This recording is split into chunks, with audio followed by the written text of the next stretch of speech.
Olá, tudo bem? Eu sou Guilherme Ibrahim, você está acompanhando o Café com Política, o seu programa diário de conversas sobre a política e os assuntos afeitos a ela. A gente diariamente está aqui às 8h30 da manhã, sempre lembro, de segunda a sexta-feira, para você que quiser nos acompanhar no canal de O Tempo no YouTube, youtube.com/otempo.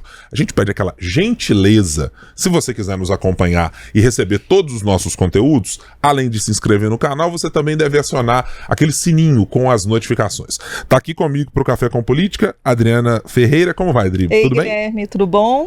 Tudo jóia. Olá especial para quem tá acompanhando a gente aqui no YouTube. E também para quem está aqui na nossa mesa para conversarmos no Café com Política, secretário de Estado de Cultura do governo de Minas Gerais, Leônidas Oliveira. Secretário, seja muito bem-vindo e pela primeira vez no nosso novo espaço. Como vai?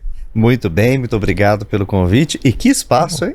Estamos bem. Estamos aqui para tentar explorar o máximo dele. A gente também está se ambientando um pouco a algumas dessas coisas aqui. E quem ganha é o público, né? Assim esperamos que eles estejam gostando. Se gostar, por gentileza, dê o like aí e compartilhe o conteúdo.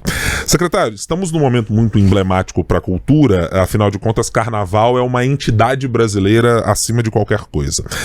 E nesse ano há uma participação muito efetiva do governo do estado, com a Prefeitura de Belo Horizonte, ao que parece acabando com uma cisão que existiu do ano de 2024. Primeiro ponto. Acabou de fato a cisão que existia em 2024 e qual é a grande diferença, qual é a grande aposta do governo nessa relação neste ano para ter um carnaval mais alinhado com o que a Prefeitura de Belo Horizonte já vinha fazendo também? Sim, eu acho que a assinatura do nosso acordo de cooperação é a primeira vez que nós assinamos e assinamos de forma pública com o prefeito em exercício, Álvaro Damião. Ela significa esse acerto de contas. Eu acho interessante porque muitas pessoas dizem: secretário, o governo quer roubar o carnaval. Mas o carnaval, como você bem disse, é uma entidade brasileira, ninguém rouba. E em 2013, particularmente, eu estava à frente da Fundação Municipal de Cultura e depois da Belotur, então eu acompanho esse carnaval há muito tempo. E as necessidades de união vêm do setor, foi o setor que procurou. Então eu acho que a Prefeitura e o Governo de Minas, nessa união, sem nenhuma rusga, sem nenhum problema, num sentido de cooperação, traz para a sociedade, para o folião, mas para os artistas, uma certa tranquilidade de que a festa vai ser grande, a festa tem união. Eu tenho dito muito numa cultura da paz, que eu acho que deve permear não somente, né, Adriana, a relação entre governos, mas a própria relação dos foliões, da Polícia Militar, de todo mundo junto para fazermos uma festa de verdade e com pessoas que se divirtam. E é uma festa que exige muito trabalho, uma festa que exige muito planejamento, uma logística que a gente não consegue imaginar, quem não está envolvido nessa dinâmica toda. Queria que o senhor falasse também um pouco dessa preparação, do envolvimento de outras secretarias, do envolvimento de outras secretarias também da Prefeitura. Como que essa integração é feita para que o Carnaval possa ocorrer de forma tranquila? Olha, no meio disso daí, Adriana, tem uma questão importante que é a nossa Polícia Militar. Eu acredito que ela é o grande elo nesses momentos de eventos, porque a segurança ela é basilar. Então, a partir da segurança pública, da Guarda Municipal da Prefeitura, a limpeza, as políticas públicas. Hoje mesmo nós lançamos de manhã no Palácio da Liberdade com o governador Romeu Zema a questão da mulher, da defesa da mulher, do racismo e de outras ações que são necessárias, oportunizando esse momento de 5 milhões de pessoas para que a gente possa também fazer uma ação educativa. Então, tudo isso, essa transversalidade de secretarias e de ações é muito necessária. O poder público, nenhum poder público pode fechar os olhos para 12 milhões de pessoas na rua. São os cidadãos, são os eleitores, são pessoas que esperam e demandam políticas públicas. Então, união é a palavra-chave e transversalidade é o que tem que ser. De todas as polícias, força de segurança, corpo de bombeiro, as secretarias todas, da limpeza até quem cuida do menos favorecido, o morador de rua. Qual é o conceito principal, secretário, que o governo de Minas está trazendo nesta simbiose com o governo municipal, da ideia do Via das Artes. Ela é uma coisa descolada do que pretende ser o Carnaval de Belo Horizonte, é criar uma alternativa. É claro que há blocos do Carnaval de Belo Horizonte criados, gestados e que cresceram no Carnaval, que estão dentro dessa programação. Mas eu queria que o senhor desmiuçasse um pouco o conceito, é mostrar algo diferente da perspectiva do que é o Carnaval? Não, é mostrar o Carnaval com uma qualidade melhor. Desde 2016, eu ainda estava na prefeitura, nós fizemos um edital para sonorização. O som sempre foi um problema desse nosso Carnaval. Em Salvador, e nós importamos muito a estrutura de Salvador, e estrutura conceitual. Porque, por exemplo, o bloco de Salvador, ele é grande, as pessoas ficam em cima e os foliões embaixo. Aqui nós temos uma horizontalidade nascida a partir de um carnaval que é popular, que é do povo. Com o crescimento de determinados blocos, a sonorização do trio elétrico não atendia mais a forma de ter uma sonorização que pudesse chegar aos ouvidos de todos e não só aqueles que estão na corda. Porque outros carnavais é quem está na corda, quem comprou um abadá que escuta. Quem está longe participa da festa, mas tem até outras sonorizações. Belo Horizonte ocorreu isso. Então, as vias sonorizadas foi uma ideia das ligas dos blocos. O que nós fizemos esse ano é refletir o que são as vias sonorizadas. Primeiro que é um nome ruim, né? Porque é via sonorizada. E o que é esse carnaval? Ele é um carnaval eminentemente cultural, ele tem um fundo político muito grande, ele tem uma descentralização nos bairros, mas tem uma centralidade no hipercentro de Belo Horizonte e que nasce e se desenvolve a partir da cultura e da arte. É a música, é a dança, são as performances, é a própria vestimenta que também se liga na moda, é a sonorização, e nós vamos compreendendo esse fenômeno que nasce a partir da arte, vamos criar a Via das Artes. E quais os horários que os blocos não passam ou não estão?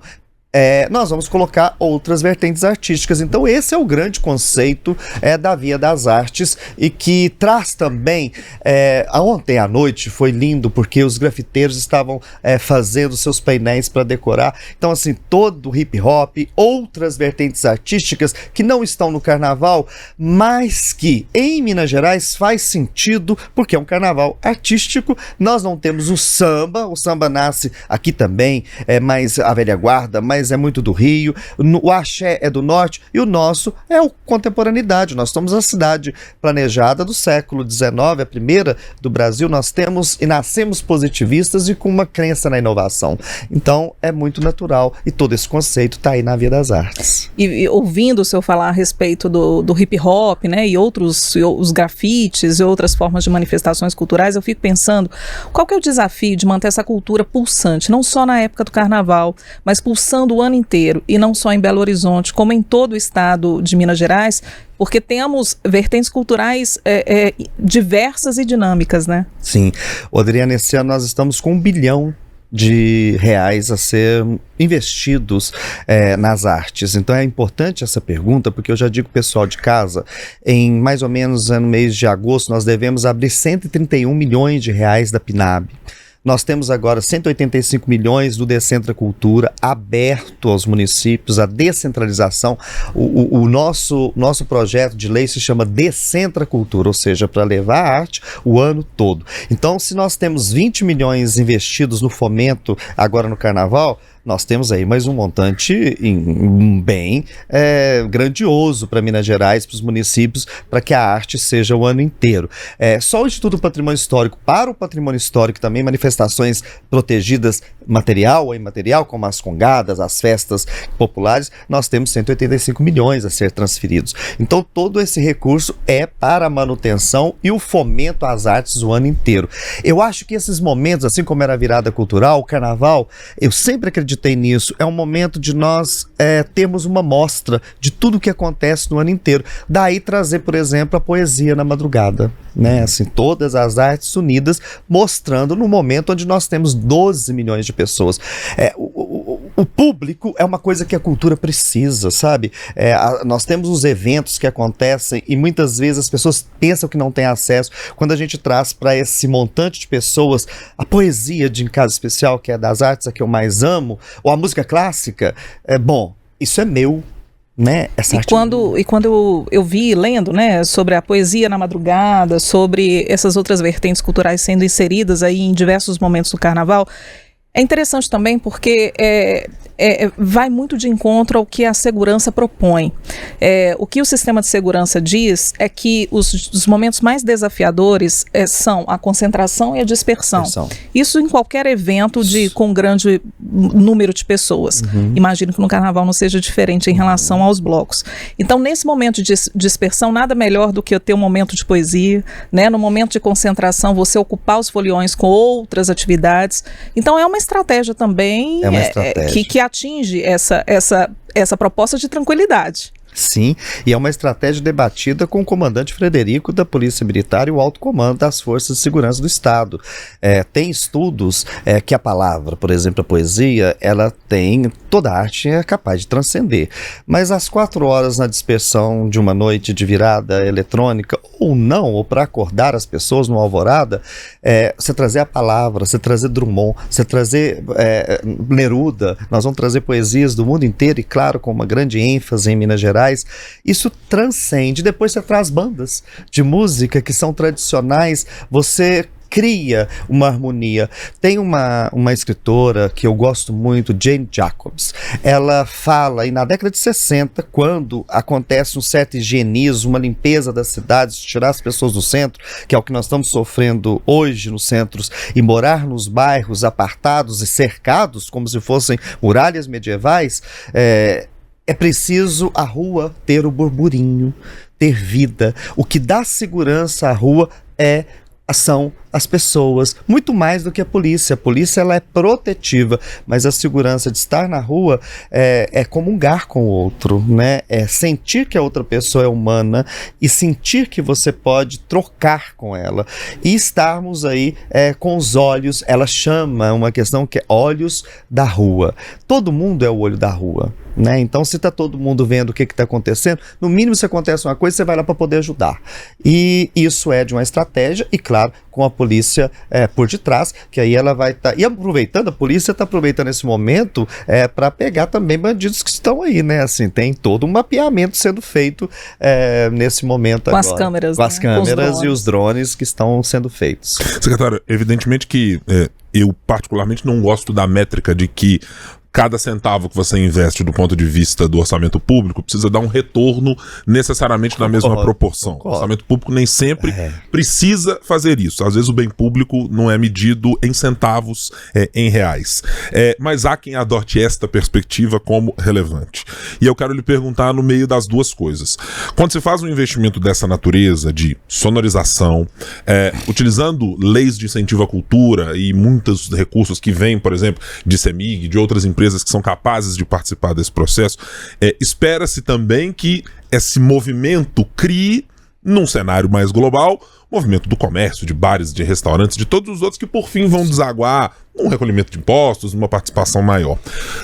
Como é que essa medida está sendo levada para esse ano de 2025? Assim, o governo tem uma expectativa de que se melhore a arrecadação de todos esses setores e de outros que eu mencionei, ou não? É um primeiro ano de teste para ver onde pode se chegar e daqui para frente é que vão fazer outras medidas? Eu poderia ficar 1 hora fazendo a sua reflexão do bem público, né? Porque eu acho que você está cobertíssimo de razão. O Estado tem que criar bem-estar social. Então, assim, isso é medido como? Então, parabéns pela reflexão, eu comungo com ela e acredito muito. Mas, por outro lado, quando você investe por mecanismos de lei de incentivo, você tem a economia criativa que você está induzindo. O Estado também pode ser o indutor. Então, no caso da cultura, nós induzimos o mercado para que ele se movimente. E movimenta atraindo pessoas para consumir alegria, consumir hotel, quem vem de fora, para comungar também, aí outra questão que eu acho importante na cultura, comungar com o outro, a alegria de viver, que a isso a arte e a cultura traz, mas a métrica que nós estamos adotando, nós temos um observatório do turismo que está sempre monitorando a partir do IBGE, da Polícia Federal, os fluxos que acontecem. Então a nossa expectativa, e eu não conheço nada no mundo que dê um retorno igual ao carnaval. Nós estamos investindo aí 60 milhões de reais, expectativa de 3 bilhões. Todos os estudos da cultura dão conta que é 1 para 3, a Getúlio Vargas já fala 1 para 6, existe um estudo também da FGV de janeiro a janeiro do Rio de Janeiro que serve muito para esse evento, que é 1,17, mas você imagina se a gente investir, nós estamos esperando aí 3 bilhões de reais injetados na economia, e eu acho, e eu dou um spoiler para vocês, que eu coloquei uma meta de atrair 10% do turista, já chegamos a 18%. Foram colocados 260 aviões novos para esse momento em 3 cidades, em São Paulo, aqui e também no Recife, da Gol. Então assim, tá, a cidade, é a primeira vez, isso é muito importante, que a rede hoteleira está chegando a 100%. Hoje, Diamantina, eu perguntei ao prefeito lá, falei, prefeito, eu vou para Diamantina passar um dia. Ô, secretário, você vai ter que ficar lá em casa. Eu disse, não, mas que delícia escutar isso, porque todo secretário quer escutar isso. Claro. Então, a perspectiva, nesse caso, ela é uma indutora, e ainda subjaz-se nisso uma função que é muito pública de dar recursos para a manutenção da arte. A arte no Brasil, e outros países também, mas a arte no Brasil, ela tornou-se, nos últimos anos, sinônimo, e foi antigamente também, sinônimo de vagabundagem. Como se a vagabundagem, que é onde o samba nasce, fosse ruim. Às vezes a gente tem que ter pausas e sermos um pouco vagabundos e deixarmos a nossa imaginação viajar para também ter sentido e voltar para trabalhar com mais força. Isso é o carnaval, né? Esse é o carnaval. É para isso que ele nasceu antes de Jesus Cristo. Mas eu sei que o senhor não faz pausas. Até porque o senhor já vai emendar na Feira de Lisboa, é isso? Eu saio da feira, antes eu ainda tenho que fazer uma coisa que o governador Romeu Zema pediu para ir verificar com o estado de conservação, esqueci de comentar isso, da cela onde Tiradentes ficou no Rio de Janeiro, e aí eu ainda vou fazer essa passagem lá, porque dizem que ela não está numa situação muito boa, disseram, mas eu acredito pelas fotos que está assim, mas vou conferir. E depois nós vamos para Lisboa, porque esse processo de nacionalização e internacionalização da cultura mineira, e aí eu volto no carnaval, que nós ficamos no terceiro de receber turista estrangeiro no ano passado, tem sentido quando a gente vai trabalhando no ano a ano e nos momentos outros fora, não só para o carnaval, mas também para fortalecer o destino Minas. Então a Feira de Lisboa é muito nesse sentido. Nós estamos trazendo Vila Galé, deve vir outro Vila Galé para o Inhotim, nós temos já 7 voos da TAP, nós estamos prospectando parcerias com outras companhias aéreas, como a Ibéria,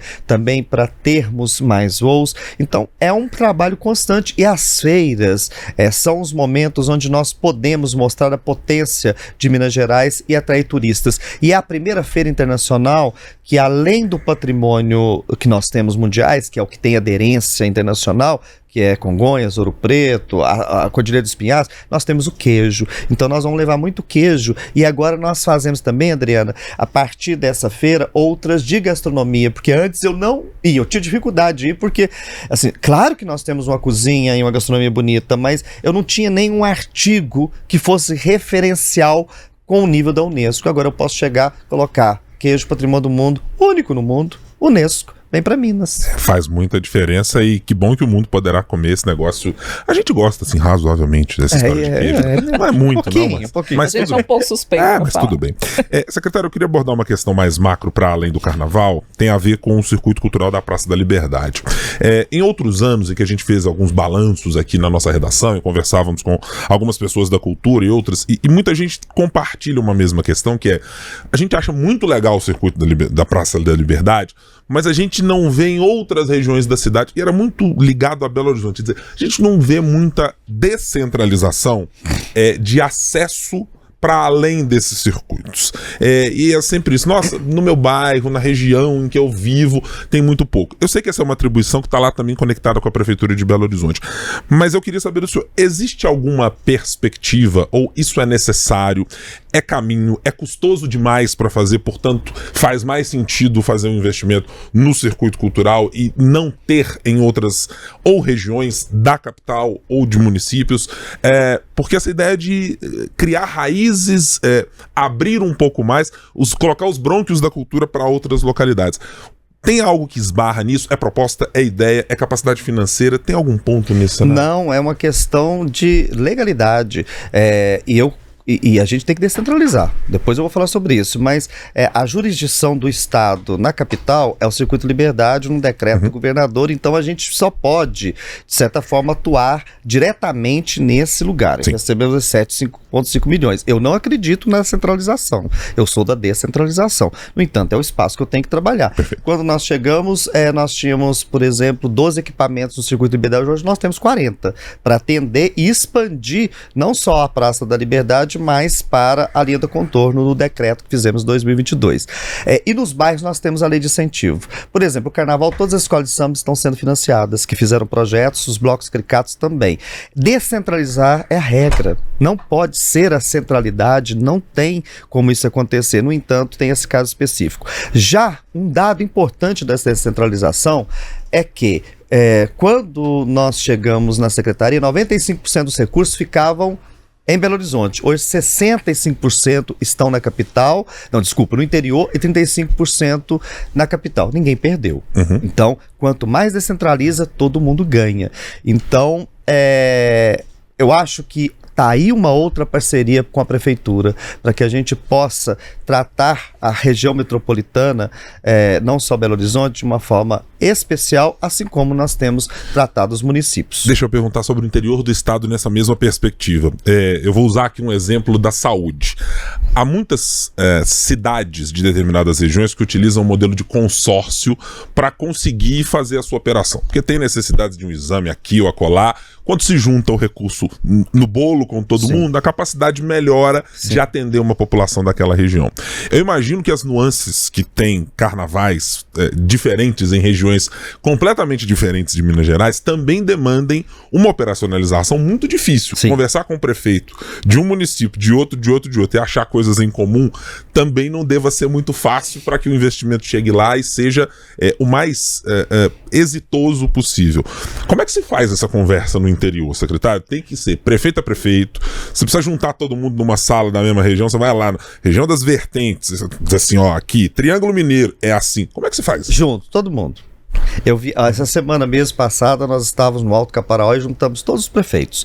E aí no Caparaó, do Alto Caparaó, Espera Feliz, Manhuaçu, e converso com eles, inclusive faço umas provocações que disse claramente, falei assim, olha, se vocês não fizerem a regulação do uso e ocupação do solo, as construções estão interferindo no Caparaó. Muito telhado de zinco nas casas. Então, assim, essa conversa ela é feita em determinado grupo de municípios, ela é feita com as associações. Hoje nós, por exemplo, com a Associação das Cidades Históricas, são 31 cidades, nós fizemos o carnaval conjuntamente. A Lago, igualmente, que são os entornos do Lago de Furnas. Mas essa conversa acontece no estado inteirinho por uma questão que talvez as pessoas não saibam.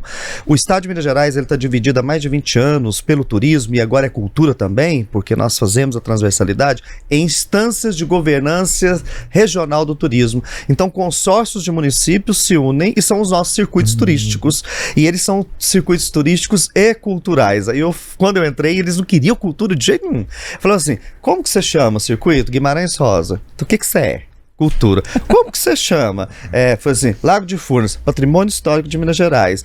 Inconfidentes. O que é Inconfidente, meu caro? História. E aí hoje a gente tem 700 municípios unidos em pequenos consórcios que são, eu costumo chamar de nossas superintendências regionais e locais, e aí eles facilitam muito a conversa e com a união dos municípios, mas nada é igual você estar no município e conversar com os prefeitos. Eu posso ficar um mês aqui na secretaria sentado e receber os prefeitos todos, mas eu estando no lugar, você vê as coisas e você pode opinar com mais propriedade, e a transformação de uma ida de um secretário é uma coisa absurda que, assim, se eu pudesse, eu ficava andando sempre, apesar de andar muito, mas a transformação tá lá. E a percepção do que é cultura, da importância do turismo, eu acredito que seja mais fácil de um prefeito e de um gestor perceber, porque lida com muitos números, né? Tem o setor econômico muito atrelado. A cultura, eu queria que o senhor falasse um pouco disso, assim, da percepção desses prefeitos, desses gestores, em investir em cultura, em criar, né, planejamentos, planos, propostas. Esse trabalho tem sido árduo por aí? É difícil. Muito menos aderente, de fato, é a cultura. No entanto, eu falo com os prefeitos, e as pesquisas demonstram isso, que o nosso ativo é o turismo cultural. Porque o que é a gastronomia? Porque todo prefeito quer me dar uma cachaça, quer me dar uma comida típica, e eu falo, isso é cultura, prefeito. Todo prefeito quer mostrar sua banda de música, isso é cultura. O entendimento de cultura, ele ficou reservado, e eu acho que isso por questões ideológicas, a grupos pejorativos de militância. Interessante saber que a cultura é um lugar político, mas não é um lugar de militância. A cultura somos todos nós. Eu costumo fazer até uma crítica, Adriana, a Associação das Cidades Históricas, uma crítica construtiva, que eu gosto de chamá-la de cidades históricas barrocas e coloniais. Porque todas nossas cidades temos história. Não só a erudição é a dona da história, mas o popular também. E aí eu pego muito os prefeitos pela festa das congadas, pelo violeiro, por aquilo que eles têm. E aí a gente vai introduzindo, por exemplo, a arte. Aí eu trago a igreja, porque toda a igreja, seja ela católica, seja ela evangélica, seja ela espírita, a religião ou a doutrina, ela tem um grupo de teatro. Então os teatros em Minas Gerais, não sei se você sabe, mas nascem das igrejas. E aí eu vou conversando essa transversalidade, eu vou dizendo, tudo isso é objeto de cultura, tudo isso é objeto de financiamento. E mais que eu ganho os prefeitos. Se eu falo assim, prefeito, turismo não tem dinheiro não. Turismo é medição, turismo é atrair, tem promoção. Agora, se eu tenho aí 75 milhões do ICMS turístico, eu tenho 1 bilhão na cultura. Vamos fazer, então, transversalizar. E temos tido muito êxito, foram criadas mais de 150 secretarias de cultura e turismo transversais e desvinculadas de outras pastas. Secretário, nós estamos indo para o final aqui da nossa conversa, mas eu queria também fazer mais uma pergunta, dada a sua participação e atuação em esferas das mais variadas da cultura, no município, no Estado e na União, tendo ocupado posto na FUNARTE, na Embratur e muito mais. A gente viu nascer a Lei Paulo Gustavo, com uma quantidade de recursos novamente levada para os municípios, teve algumas dificuldades ali de ajustes de projetos, muita gente deixou para a última hora, não sabia como operacionalizar. Coloca-se aí no pacote Lei de Incentivo à Cultura e todas as outras que são de fomento à cultura de alguma maneira. Para as necessidades culturais do país, do nosso estado, de municípios, o que nós temos do ponto de vista de atratividade, agilidade e burocracia dá conta de resolver o nosso problema para melhorarmos o cenário de operacionalização da cultura. Estamos distantes, precisávamos de legislação nova, precisávamos de acabar com alguma legislação que existe e que trava de alguma maneira as coisas. Eu queria uma avaliação mais macro do senhor nesse caso. Não, precisa. Se trata, uma contratação de um artista é igual contratar um caminhão ou comprar um caminhão, uma licitação de café para todas as escolas. Não existe um marco efetivo e regulatório para a cultura. Então, e a dificuldade de transversalizar e de chegar na ponta é justamente isso. Como é que eu vou exigir do povo negro que por 400 anos e ainda hoje sofre por várias consequências de racismo, de não acesso e que tem uma cultura afro-mineira que nós denominamos tão latente como as congadas. Como é que acha que, por exemplo, um mestre de congadeiro vai fazer um projeto?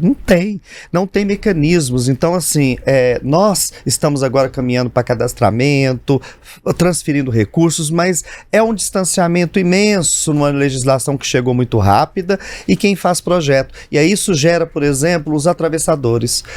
Vão lá e fazem 50, 60 projetos para aquele e ganha dele. Então, isso está acontecendo nas nossas leis. Mas é um processo que até é cultural, eu acho que as pessoas estão aprendendo.